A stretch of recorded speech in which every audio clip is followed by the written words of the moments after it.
رسول اللہ صلی اللہ علیہ وآلہ وسلم جہاں اپنے خاندان کے حقوق کا خیال رکھتے تھے، وہاں رشتہ داروں کے حقوق کو بھی بآحسن طریقے ادا فرماتے اور ان سے مہر و محبت اور ہمدردی کا سلوک فرماتے۔ قبائلی نظام میں جہاں خاندانی عصبیت کو بنیادی اہمیت حاصل ہے، وہاں یہ بھی دیکھنے میں آیا کہ ایک ہی خاندان کے لوگ آپس میں الجھ پڑتے تھے۔ نبی کریم صلی اللہ علیہ وآلہ وسلم کا یہ کارنامہ جہاں ان قبائلی عصبیتوں کا خاتمہ کیا، وہاں رشتہ داروں سے حسن سلوک کا اعلیٰ نمونہ بھی پیش کیا۔ آپ صلی اللہ علیہ وآلہ وسلم نے رشتہ داروں سے تعلقات قائم رکھنے کو بڑی اہمیت دی۔ اس سلسلے میں آپ صلی اللہ علیہ وآلہ وسلم کے متعدد ارشادات ہیں۔ حضرت ابو ہریرہ رضی اللہ تعالی عنہ سے روایت ہے کہ رسول اللہ صلی اللہ علیہ وآلہ وسلم نے فرمایا، جس کو یہ بات پسند ہو کہ اس کے رزق میں وسعت ہو اور اس کی عمر دراز ہو تو اسے چاہیے کہ وہ صلہ رحمی کرے۔ حضرت ابو ایوب انصاری رضی اللہ تعالی عنہ سے روایت ہے کہ ایک شخص نے عرض کی، یا رسول اللہ، مجھے ایسا کام بتائیں جو مجھے جنت میں داخل کر دے۔ حضور صلی اللہ علیہ وآلہ وسلم نے فرمایا، بلا شرکت غیر اللہ تعالیٰ کی عبادت کرو، نماز قائم کرو، زکوٰۃ دو اور صلہ رحمی کرو۔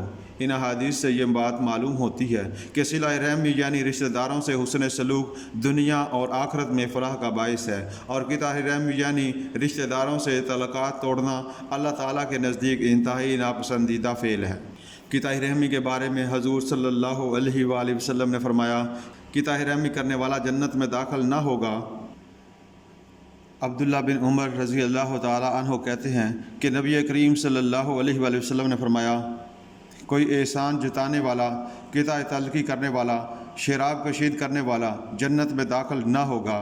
آپ صلی اللہ علیہ وآلہ وسلم کی یہ نہ صرف زبانی تعلیم تھی، بلکہ آپ صلی اللہ علیہ وآلہ وسلم نے جو کچھ فرمایا اس پر عمل کر کے دکھایا، اور ایسا عمل کیا کہ لوگوں کے لیے ایک نمونہ، ایک اسوہ چھوڑ گئے جو رہتی دنیا تک ہدایت کا سامان فراہم کرتا رہے گا۔ آپ صلی اللہ علیہ وآلہ وسلم نے صرف اپنے مسلم رشتہ داروں سے ہی نہیں بلکہ کافر رشتہ داروں سے بھی اچھا سلوک کیا۔ بدر کے قیدیوں میں آپ صلی اللہ علیہ وآلہ وسلم کے چچا حضرت عباس رضی اللہ تعالی عنہ گرفتار ہو کر آئے۔ اتفاق سے ان کی مشقیں کس کر باندھی گئی تھیں اور وہ تکلیف سے کراہ رہے تھے۔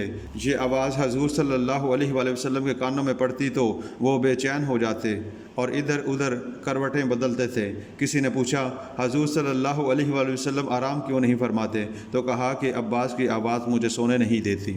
تھوڑی دیر بعد ان کی آواز نہ آئی تو فرمایا کہ عباس کا کیا حال ہے؟ کہا کہ ان کی مشقیں کھول دی گئی ہیں۔ آپ نے فرمایا، باقی لوگوں کی بھی کھول دو۔ آپ صلی اللہ علیہ وآلہ وسلم کو اپنے چچا حضرت حمزہ رضی اللہ تعالی عنہ سے شدید محبت تھی، جو آپ صلی اللہ علیہ وآلہ وسلم کے رضاعی بھائی بھی تھے۔ جنگ احد میں جب وہ شہید ہوئے اور ان کو مثلا کہا گیا تو حضور صلی اللہ علیہ وآلہ وسلم کو بے حد رنج ہوا۔ اس ثانیہ کے بعد آپ صلی اللہ علیہ وآلہ وسلم مدینہ منورہ تشریف لائے تو عورتوں کو اپنے اعزاء پر روتے ہوئے دیکھا تو فرمایا، افسوس، حمزہ رضی اللہ تعالی عنہ کے لیے رونے والیاں بھی نہیں۔ حضرت حمزہ رضی اللہ تعالی عنہ کے بعد ان کی بچی کی تربیت کا مسئلہ درپیش تھا۔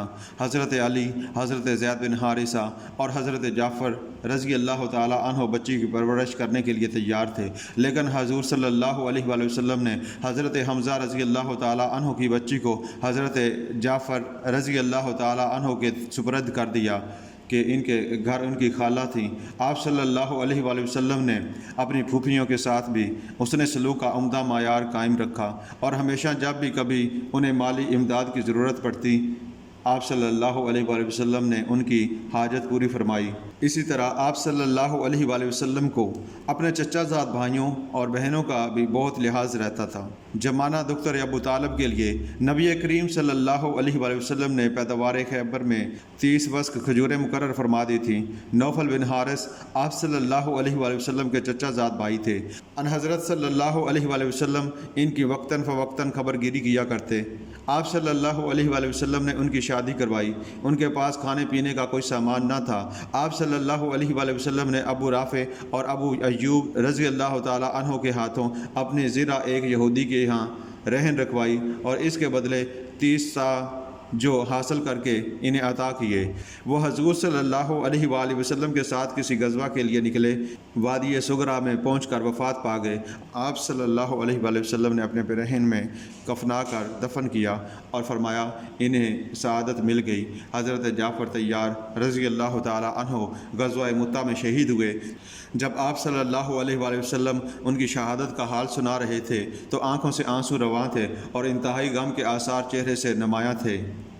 حضرت علی رضی اللہ تعالی عنہ آپ صلی اللہ علیہ وآلہ وسلم کے چچا زاد بھائی اور داماد تھے۔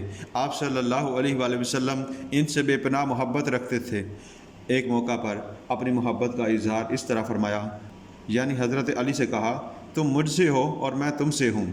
سعد بن ابی وقاص رضی اللہ تعالی عنہ سے روایت ہے کہ حضور صلی اللہ علیہ وآلہ وسلم نے حضرت علی رضی اللہ تعالی عنہ سے فرمایا تم میرے ساتھ ایسے ہو جیسے موسیٰ علیہ السلام کے ساتھ ہارون علیہ السلام، مگر میرے بعد کوئی نبی نہیں ہے۔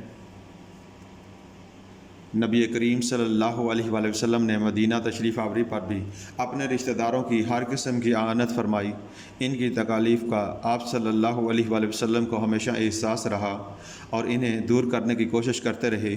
آپ صلی اللہ علیہ وآلہ وسلم نے ان کی مالی امداد کرنے میں بھی ان کے ساتھ بھرپور تعاون کیا۔